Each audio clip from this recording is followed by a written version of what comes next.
Okay. I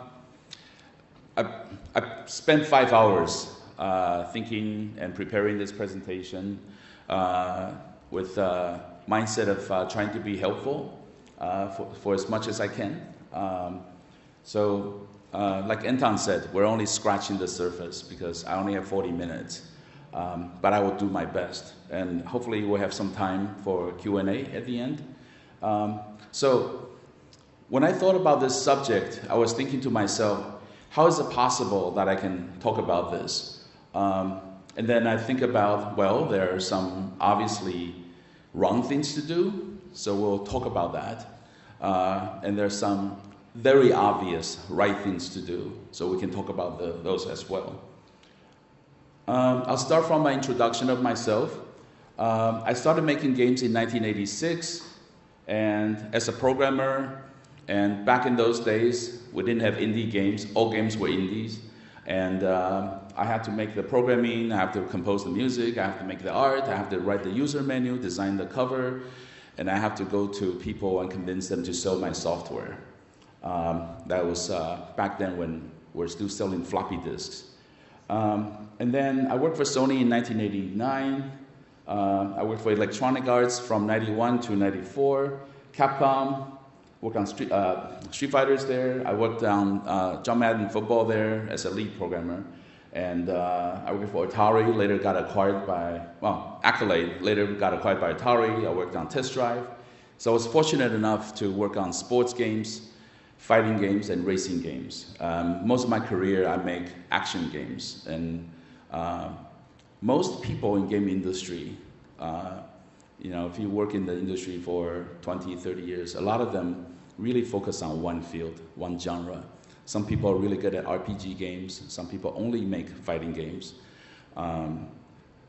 Eventually, we all become very specialized. So I want to emphasize, as a developer, I was very good at making action games.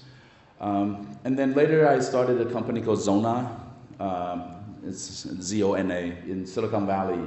And in 99, and I sold it to Shanda. It was the biggest game company in China in 2003, and I had to move my company and myself to Shanghai. So I've been living in China for the past 15 years, and I was responsible for running Shanda's R&D of 460 people. I really learned to manage big-scale studio production back then.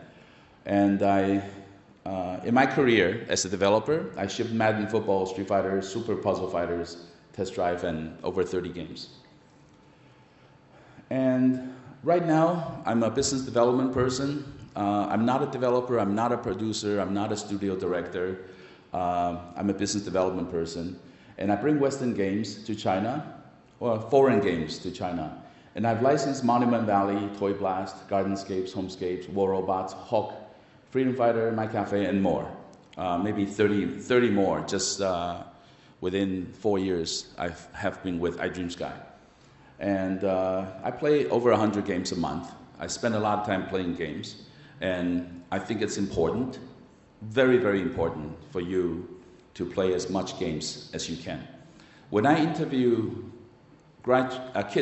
students who graduate from university and they want to be a game designer in my company, I usually ask them, how many games have you played?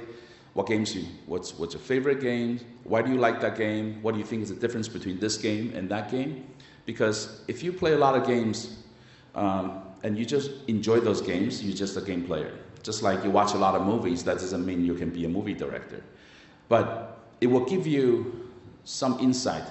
If you play those games as a professional and you don't play those games as a player, then you should gain insight. You start thinking about, why is that game more fun than this game? Why do I spend 5 months playing that game versus only 2 weeks in that game? Why is this game making more money than that game? So it's called articulate. So good game designers have to be able to articulate gameplay. That's very important. And then eventually you can articulate art style and how players are interacting with the games. This is very important. The biggest difference between video games as an expression of art versus other kinds of art is that video games is interactive. You cannot say that about movies. You cannot say that about plays, about, opera or theatrical art. For the most part, video game is interactive, and a lot of art and a lot of challenges is actually in the interactivity between games and the players, and players through games. And I lectured in Shanghai Theater Academy for 8 years. I started my own company. It's in the university, so I have a lot of experience with lecturing. And I worked for State Department during 2010 World Expo. I worked for Hillary Clinton's chief of staff during that time. And so I did some government work and made a game for USA Pavilion to educate the Chinese people about American cultures. And then finally, I'm the founder of IGDA Shanghai chapter. So these are the games that I worked on. You can see John Madden football, it's American football thing. And the picture in the back was me when I was at Electronic Arts. I worked on I made the beach volleyball online. It was published in Russia. Formula Cartoon for Cartoon Network. It's an MMO racing game. And Bunny Lost in Time, Test Drive, Super Puzzle Fighters, and the other Street Fighter series. And I personally worked on Street Fighter's code, and that was sort of the dream in my life as a programmer. And these are the games I brought to China. You can see Gardenscapes, Toy Blast, Homescapes. So these 3 games are number 8, number 11, and number 13 on the USA top grossing chart on App Store. So they're casual games, but they make a lot of money. In fact, they make more money than a lot of hardcore games. So please don't think casual games are just that, and they don't make money. That's not true. I also brought in Beat Street. It's a retro game like Final Fight or Double Dragon, if you remember those games. And then Thunderdogs is the latest game. Tim Cook from Apple visited that studio. They're based in Netherlands. War Robots is from Mail.ru. So we work on a lot of indie games as well as very big and successful games. Okay, so let's talk about strategy. We want to make globally successful games. So we have to think about what kind of games we should make and what not to do. So let's start with execution. So on the strategy, we'll just talk about the direction. On the execution is actually how to do it. I think project management is very important. It's something that not too many people talk about in game industry. I have very, classical and academic background in project management. I was trained by the president of Project Management Institute, PMI, and I got certified with PMP. So that's all waterfall method. In case you don't really know, it's how we send people to the moon, how we make buildings, how we build bridges. It's all waterfall. And the big important thing about waterfall is you have to know what you're making. Some of you may know, it takes a long time for movie productions to do pre-productions. And sometimes it takes a year to make pre-productions. And what they do during that time is to figure out what are they making, what will they make, what kind of problems are they going to encounter, and what are their backup plans. Because once you get into production, and it's the same with video games, then you're staffing up with artists and programmers, and you have no time to make course corrections. Imagine you have a big ship. You go into the water that you have never been to before. You don't know if they have rocks. You don't know the weather. It's very dangerous, and it's hard to change courses because you're too heavy already. You are fully staffed with all the artists and programmers, and to change it in the middle of the project is really, really bad. So it's important to have pre-production period where you think about it long and hard, where you really think about how to make this game, what are all the technical problems you're going to encounter, how are you going to solve them, and what will you do if things go wrong. So backup plans is very important. So let's touch on very quickly project management in 1 minute. So in waterfall methods, we pay a lot of attention to scope of the project, How much time would it take? How much money would it take? Budget. And what's the quality? How do you control the quality? How many bugs, or what are the different devices you're going to support? So that's all the four things, they actually limit each other. So if you don't have a lot of time or you don't have a lot of money, the first thing I would recommend people is to narrow down the scope, make a smaller game. Don't try to make an MMORPG, as your first game with 2 people. That's just not realistic. The next one is enforce change control. Change control is basically a process that you resist change. Like if you want to make any change, like I want to turn this level from kind of colder colors to warmer colors, or I want to change the story, you really need to have some kind of a process to really, really scrutinize that urge to change. Because if you don't control that change, then you will always be changing. And I've been in this industry long enough to witness games that takes a year, 2 years, 3 years, 4 years, and never shipped. And it's because they get this chronic, you can call it stage fright. Some people are afraid to show people their work. They won't show people their work. They say, oh, I'm still working on it. This is not finished. So they never show it to people. And if they don't show it to people, they don't ship the game. They will never actually know, is the game good or bad? So change control is to make sure you stay on the course that you have decided during the pre-production period. And then, as a good project manager would do, you have to beg, steal, and borrow resources. That just means a producer's role is to ship the game. And sometimes, the quality is not there yet. Sometimes the scope is not big enough. And you have to say, I don't care. You ship the game. That's the producer's job. You have to ship the game on time, on budget. So, this phrase is what I learned when I was working at Electronic Arts. So sometimes the producer will steal people from other teams. At EA, we say that's a good producer, because you need to make sure you ship the game. So if you like game industry, you want to stay in game industry, it's very important. You say, I'm going to ship this game on at certain time, you deliver that promise. Because we have a lot of flakes in the industry. We have a lot of flakes in the industry who never deliver what they promise. So you want to be the ones who are reliable and trustworthy in this industry.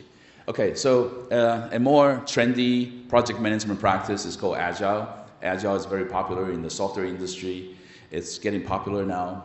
I'm trained as waterfall, but there's some good merits with Agile development, which is they prove early, which means you show it to people, you launch your game early, and you start getting feedback. And based on the feedback, you change the game. You don't change the game based on your gut feelings or your, how you feel that day. It's always based on the user's feedback. The second one is A/B test. A lot of you already know, but it's a game. This is just a method to get feedback from the users. And the third one is short development cycles. So we're in an era where everything happens so fast. There are thousands of games getting launched all the time on different platforms. So you really need to have short development cycles. 1 year development cycles just don't work anymore, because nobody knows what's going to happen in a year. Nobody knows. So it's like shooting a moving target. By the time you ship your game, there's already a game out, maybe similar or better than your game, and everything you have done is wasted. So short development cycles is very important. In Agile, they call it sprint. So you set a short goal, you hit it, and then you ship it to the market. Based on the market feedback, you decide what you're going to do next. But I have to warn you, Agile is not for everybody. I actually believe Agile is for more mature developers, because with disciplines in Agile, it's very easy to not have your sort of principles like, hey, this game is a fighting game, but after a lot of feedback, you change it into a running game. And you say, hey, it's a market feedback. It's okay, but that's not how we used to make games. We used to make games saying, this is the game we want to build, But with agile practice, they don't have very strong change control. In fact, they anticipate change. So it's a difficult thing to balance because you're actually, in agile, they're assuming your target is always moving. So it's very different. I'm not sure it's suitable for all game development. Okay, so I'm starting to dissect games in a different ways. So the different ways that people excel, people do in games. Some games are skill-based. I've noticed, I walk around the floor, most games that I'm seeing here are skill-based games, meaning the players have to engage with the game. They have to play the game a lot.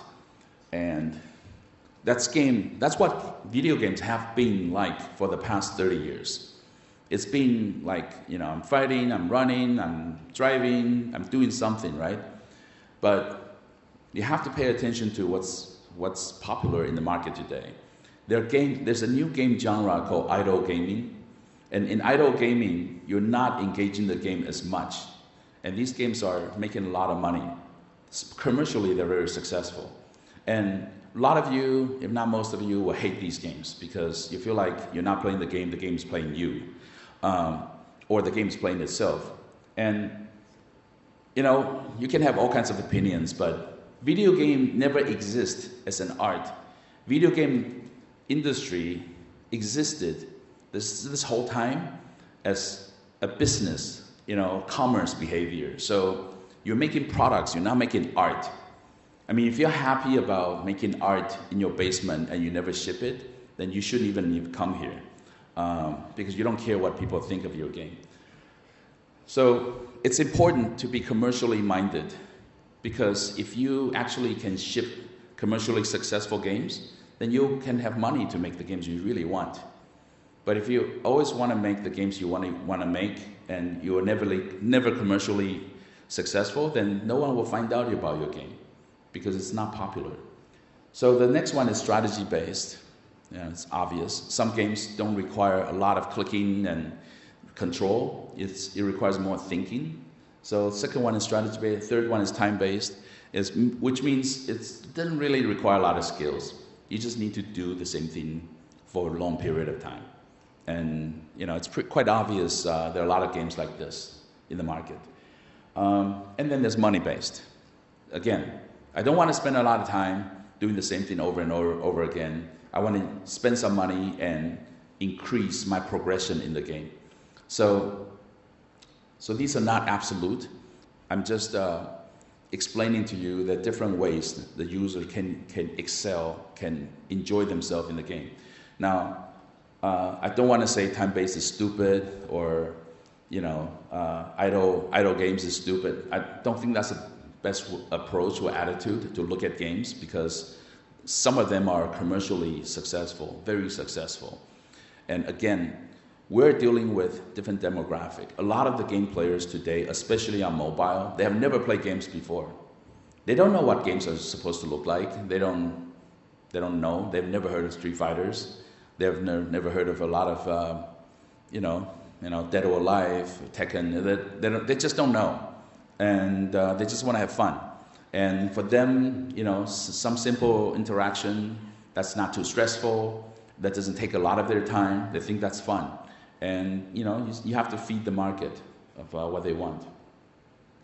Okay, another way to look at games is look at the engagement level.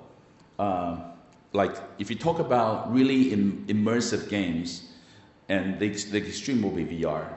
Like, you don't even get to do anything else, right? You cannot watch TV at the same time. You cannot talk to your friends at the same time because your senses are all controlled by the game. So that's one extreme. Another extreme right now is idle game. And I was joking with the other speakers that if you extrapolate this arrow, eventually you're going to go to a place I call it automatic gaming, and in which you're just only a spectator. You're not involved in the game at all. You're just watching. And there are already games kind of there, but not 100% there. But I think eventually there will be another kind of games that the games are literally playing themselves. and you being just a spectator. So I also put down here that players becoming lazy. I mean, it really comes down to this, because for you to become a very, very skilled video game player, it takes a lot of time and training, and people just don't have that patience anymore. So yeah, you know, just got to remember, young people are not very patient. They don't want to spend a lot of time practicing. I remember I used to play Street Fighters, prepare for a tournament. I would take a quarter, pick any character, finish the whole game, and then I would put another quarter, pick another character, and finish the whole game. And I would go back to the arcade place day after day after day after day for a year before I joined the competition. And I got killed in the first or second round. But you know, skill-based games, that's just how it goes. And then one more thing is, you know, video games is about balancing pleasure and frustration. It's very important, because if you just keep giving people pleasure, they will grow numb, and you know, they won't feel like they earned anything. They will not have sense of achievements. So you have to give them frustration from time to time, like they have to lose from time to time. You know, you understand that, right? But you know, we're feeling that the players, they are not very good at taking frustrations anymore. They always want to feel good. So it used to be the balance in video game design is, if you do badly, you know, we will make you feel bad. If you do really good, we'll make you feel good. Imagine, think back, Street Fighters, when you lose, there's your character's face being messed up and you're humiliated by the other players. Now think about this. And it's you can see this, remember the same thing in Mortal Kombat, remember the same thing in all the fighting games. If you win, if you lose, there's a scream to basically honor the winner and shame the loser. And games don't do that anymore, because players are just, you know, they're just too sensitive. So we cannot make them feel bad anymore. So right now, the game balance is between no feelings and feeling good. And we're not really making them feel bad anymore. It's just the players are changing.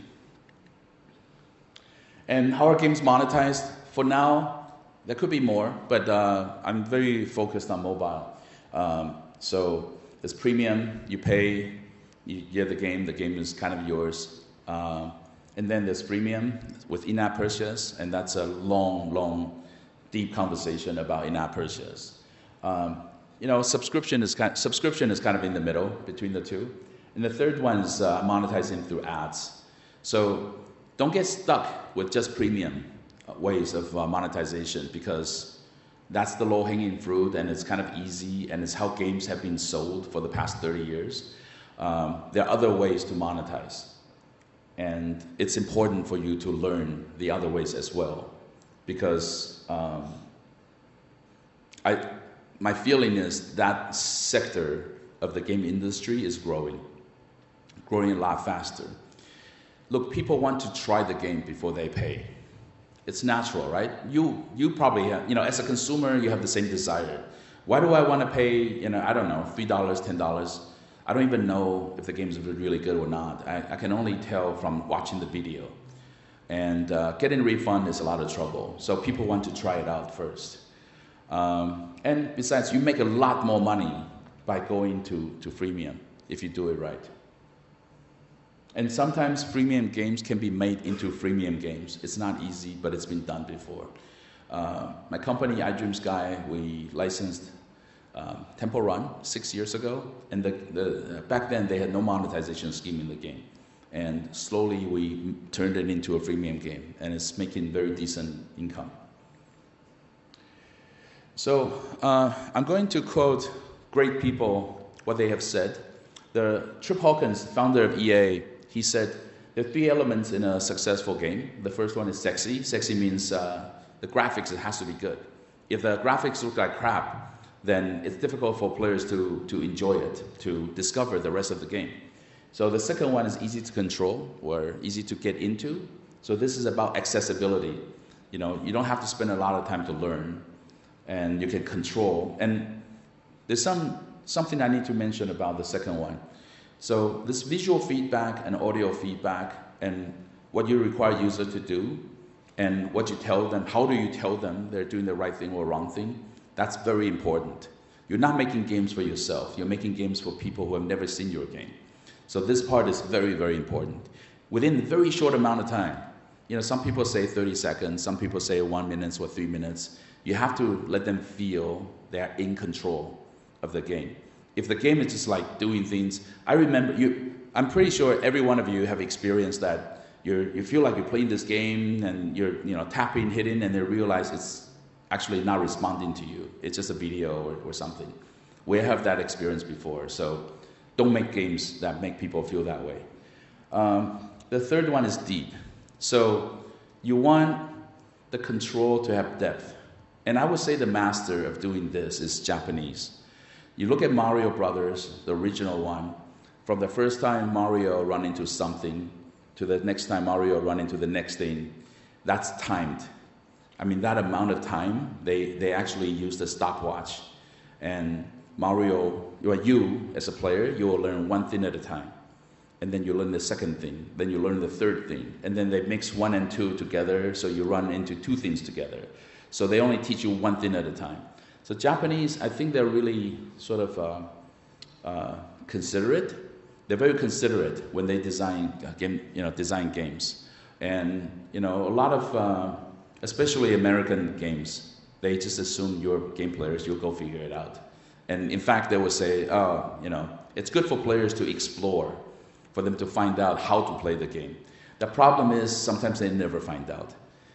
And there are too many games in the market. They don't have to continue to play your game. So we lose a lot of players sometimes in the simple to control and depth.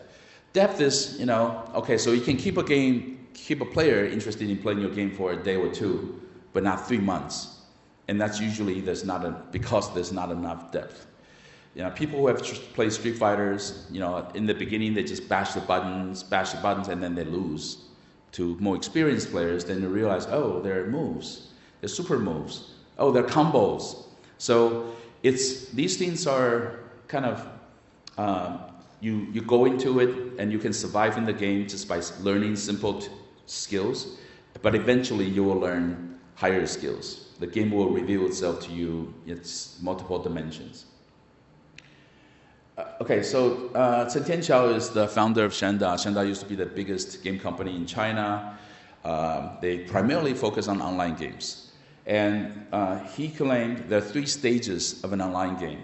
And this is from operations perspective. And he called them come, stay, pay. So you have to have promotions to bring people to your game. And it doesn't have to be promotions. It could be what Anton mentioned, social media or press releases or news, so people are aware of your game. They come to your game. And how do you keep them to stay? This goes back to stickiness. And stickiness is also a very big subject. And some people believe that IP, like a famous IP, can increase the stickiness. I think IPs are more useful when, with the come stage. The stickiness, it'll help a little for sure, but it's not enough. The way games keep people in the game, it's usually they're feeling good. I don't know if you'll stay in a game if you're feeling bad, if you're losing all the time. But again, like I said, you have to balance the feeling good and feeling bad, and it's mystery. The recipe is quite mysterious. Some games you feel bad most of the time, but when you feel good, you feel really good. Okay, the final one is pay. So it comes natural. Like if I'm convinced I'm going to be playing this game for the next 3 to 6 months, then I'm going to pay early. Actually, I'm going to pay as early as possible. I'm going to be sensible with how I spend my money. But if I'm going to be in the game for a period of time, like this is a cool game, it's very skill-based, and I see good community in the game, and I want to be famous in this game. I want to run my own clan, or I want to be, I'm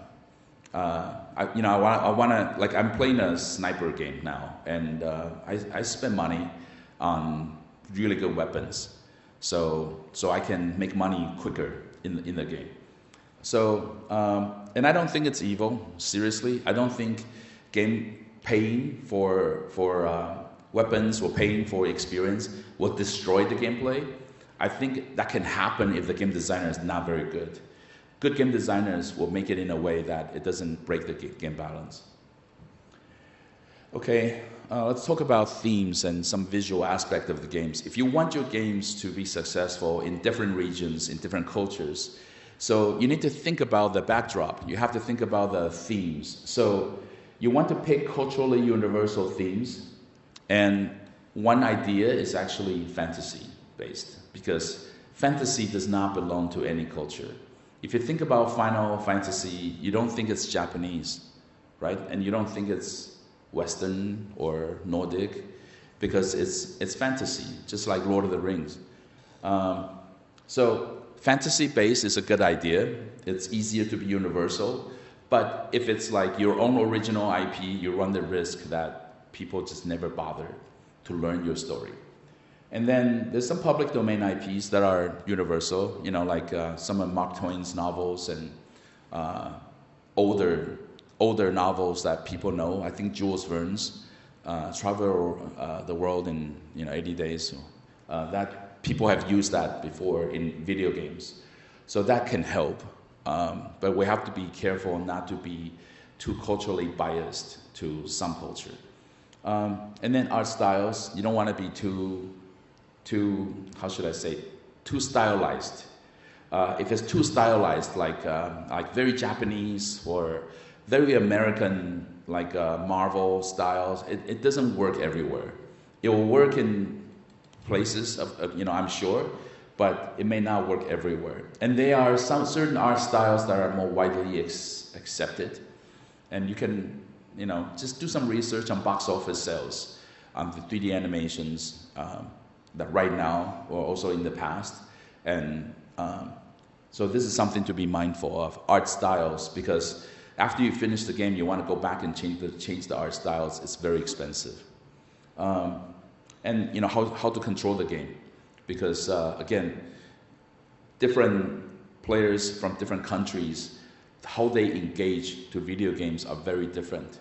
People are now playing games standing on buses. They're playing games like this.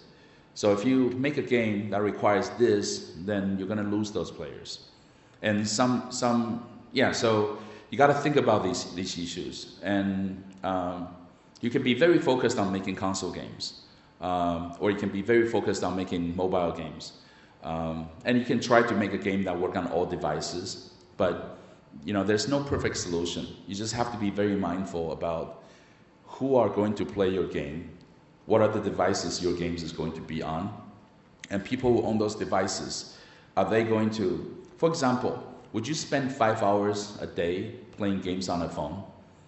It's not very ergonomic. You may do that in front of a PC or a console, but if you're moving around, you're walking, and you take out your game, you want to kind of, do something, and then you put it back. It's different.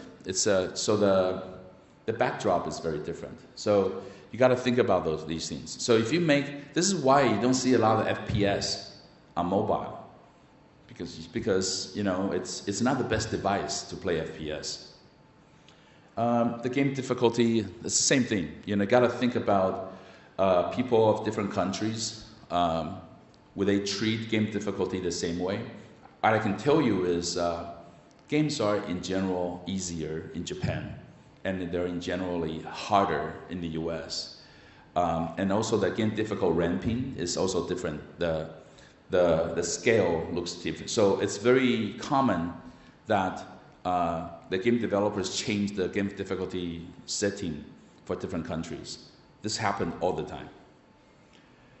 And then, got to be mindful for violence, political, sensitive subjects. Like if you have Nazis in your game, that's not allowed in Germany.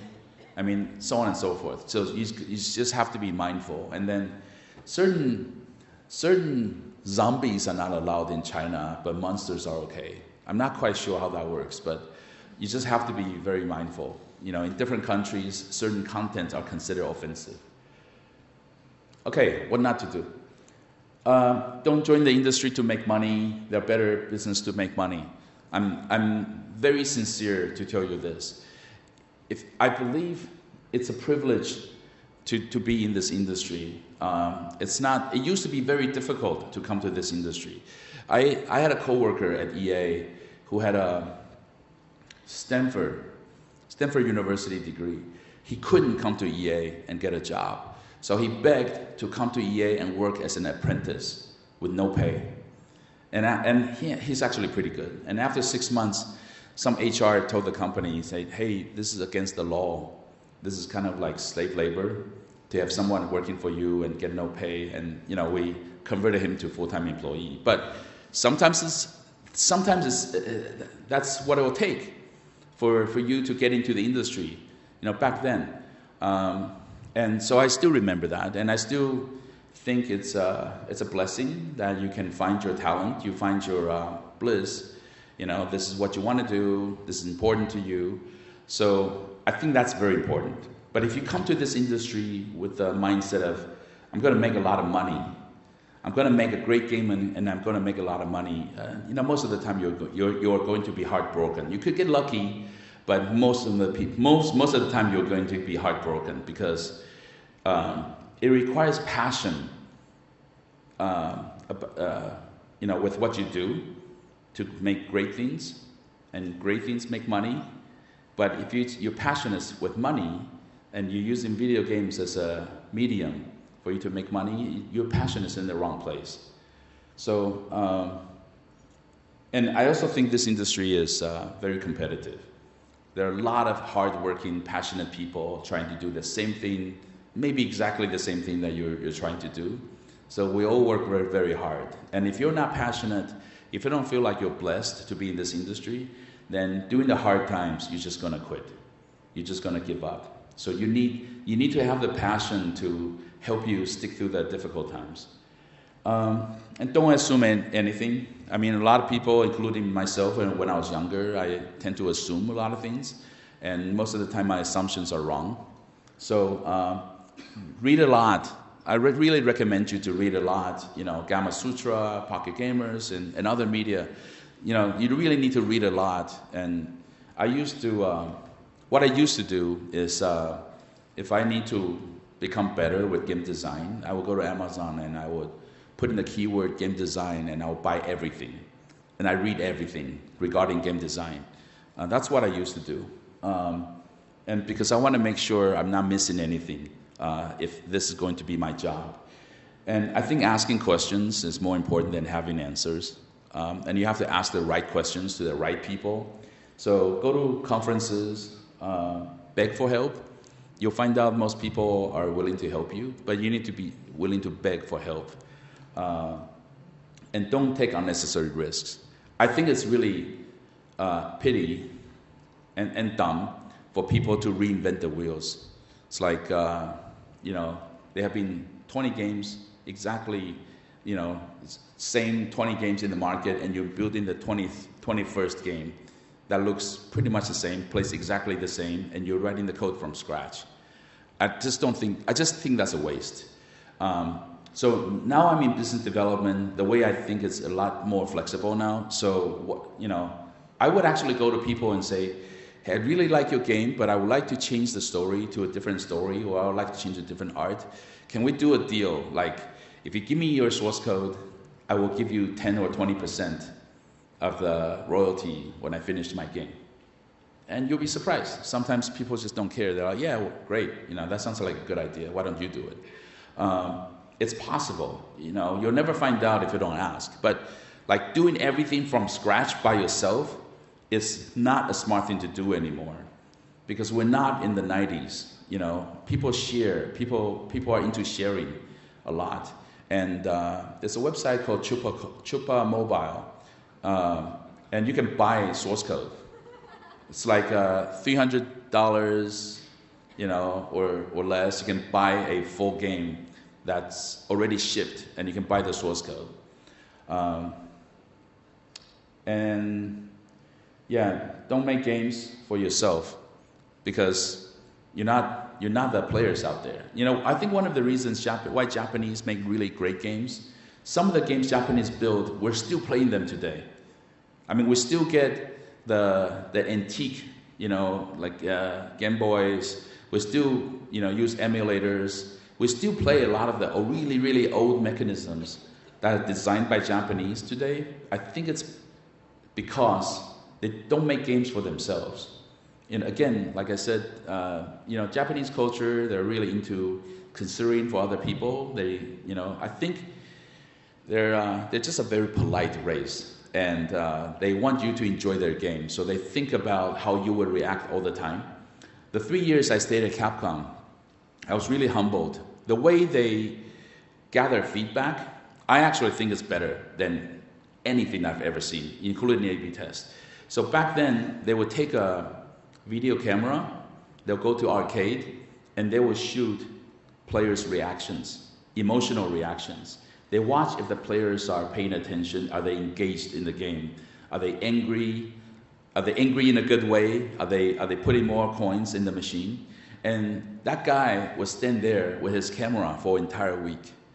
I know this because I'm giving him lunch and dinner in the amusement park. And at night, he would take those feedback, prepare, write down logs, send it back to Japan. I was in Silicon Valley. Send it back to Japan. And then it was morning in Japan, and they will write a new version based on the recommendations.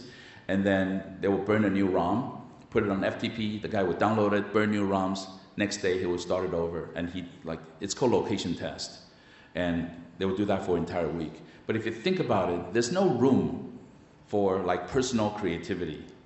I mean, there's a lot of room for getting feedback from the players. And, if you really think about it, it's a business, right? I mean, we all want our games to be successful. But a lot of times we just cannot help it because of our ego. So in the end, we make games that we like. We don't make games that other people like.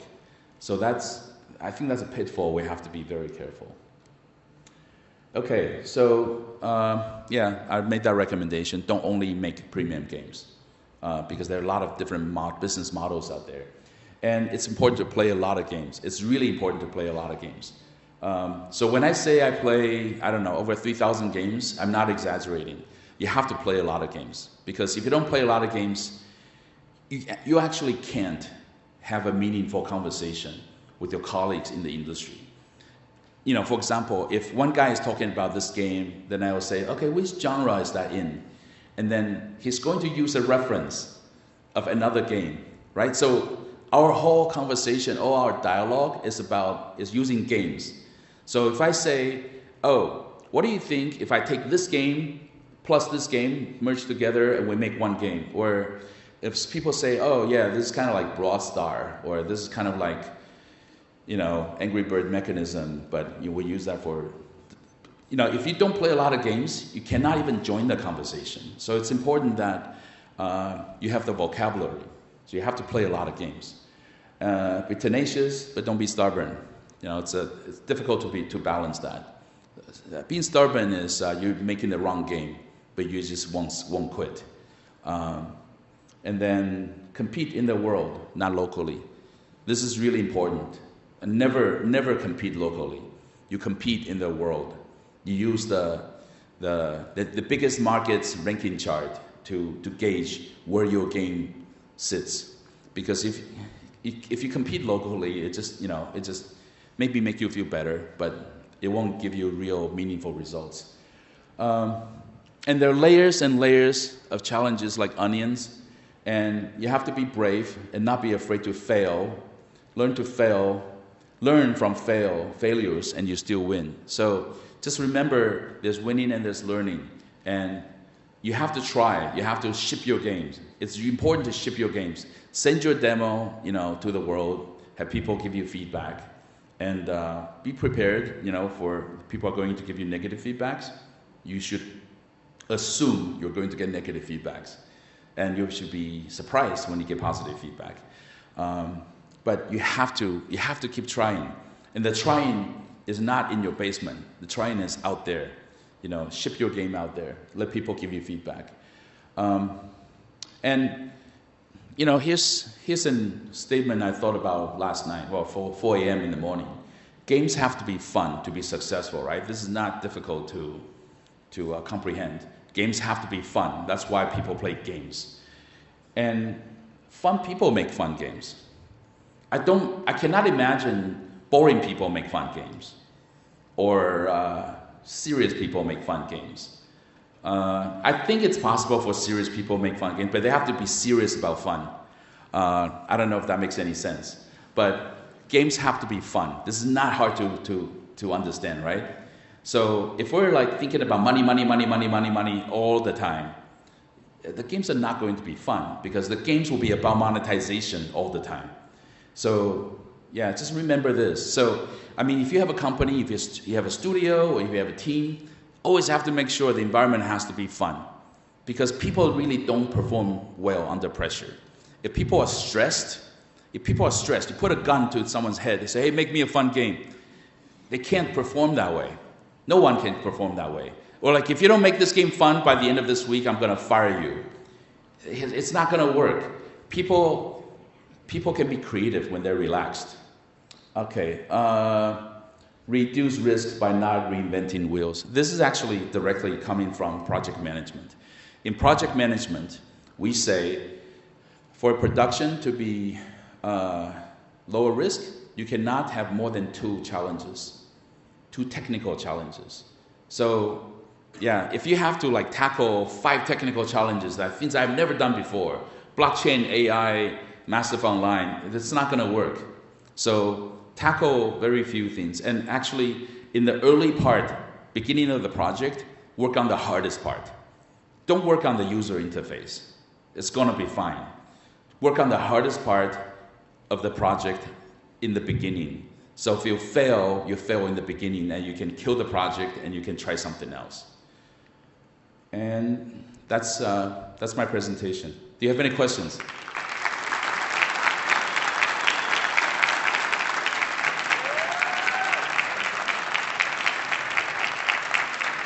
A great lecture provided. Monty, if you have any question, please raise your hand and I will go with the microphone. Yeah.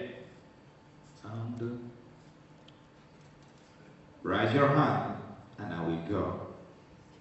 Oh, in Spanish. You're smart. Si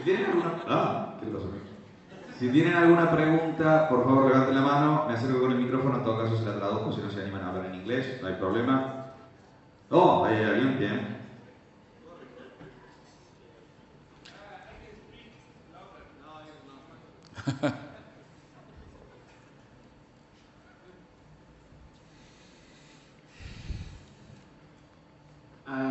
Excuse me if my English is not very good, but it's better than my Spanish.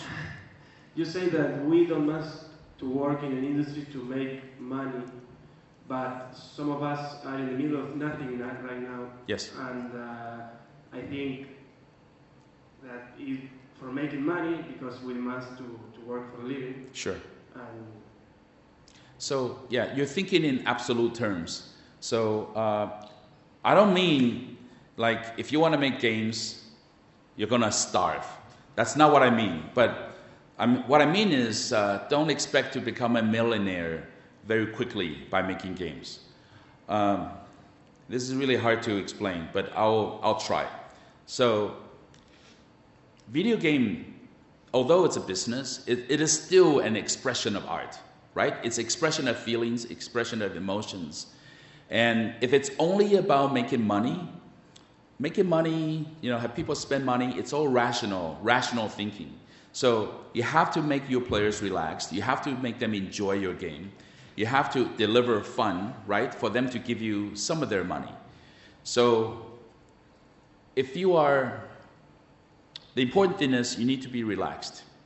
And try not to make too much money right away, but try to have lower target. Like, I just need so much to survive, right? So I need to at least survive. And then to survive, I will work really hard. I will try to be creative, and I will do my best, right, in my job to do what I need to do to help finish in the game. But don't try to think about people who make millions of dollars. Now, there are a lot of people who make millions of dollars in game industry. They are. But I don't think they got there by stressing out every day. I mean, they have to be relaxed to make great games. Great games make money. Yeah, they don't make money. Great games make money. So it's hard to explain. I mean, it sounds a little spiritual, you know, like Kevin Costner's movie, Field of Dreams, like build a field and they will come. It's kind of like that. It's kind of like that. Like you build good games, money will come to you. Now you can get unlucky 1 or 2 times, but if you keep doing it, eventually big money will come. But you cannot be thinking about that all the time. So if, and you know, it's okay from time to, so for example, I know a studio here, they want to build the kind of games they want to build, but for now they have to kind of pay the employees, they have to, like you said, you have to have money to survive. So they start taking outsourcing projects. I think that's fine. When you do outsource work, it's kind of like people keep paying you money for you to learn, right? You get what you want, they get what they want. I think that's really good. But some studios will refuse to do outsourcing work because they think that's just not creative. But you know, it takes time to be able to fully express yourself. One of the things I realized when I was here yesterday and today, I realized that you guys are very passionate. You guys have a lot to express, but most of you are quite shy, I have to say. No one asked for my personal contact. No one asked for my email. I always have to give my business card out first, and that's not the case in other countries. So you guys just need to sort of learn to express yourself more, ask more, and you have to have faith that most people are trying to be helpful. I flew 24 hours to get here, and it'll take me like 37 hours to fly back to China. I'm here to try to be helpful. And I'm here for you guys. But you know, you guys, you know, need to, you know, try to ask the questions, and I'll do my best to answer. I mean, again, you have to be very good to make a lot of money. That's really the point. So it's actually about you. It's not about the market. You have to be good. Then your game can be good. Then you make some money. But you cannot think about money all the time. If you think about money like upfront, then you know you're not going to be focused on being good. I don't know if that makes any sense. Oh yeah, thank you very much. Sure. Hi. Hi. I have a very big question here. It's like, you said there that the players are getting lazier and less concentrated and Yes. less enhanced. Do you think there is a way to avoid that and try not to get us to Sure. always idle games? Right. I think I like to enhance the game and play a lot and play Yeah. fully concentrate. Okay. I usually don't play mobile games. Yes. I play PC games only or console. So how can we as a developer try to tweak the path of the players and consumers Sure. to stop being so not concentrated and enhanced? Sure. So I had to pick this subject for today's lecture because this is a broad subject, so I can touch on many issues. I'm not saying immersion is bad. Actually, you know, there's still more hardcore gamers today compared to 30 years ago, right? So I'm not overlooking that. There's still a lot of hardcore players who want to play hardcore games. You just have to be mindful that we're in an age today that there are too many distractions. There are a lot of distractions. Now, if you want to really make 100% immersive games, then VR game is the solution, right? But, you know, I'm actually doubtful of VR market because it's a niche market today. I'm not sure it's going to grow too big. So for PC, you just have to remember that there are a lot of distractions. So how do you make sure they're focused? How do you make sure they're not, you know, doing other things at the same time?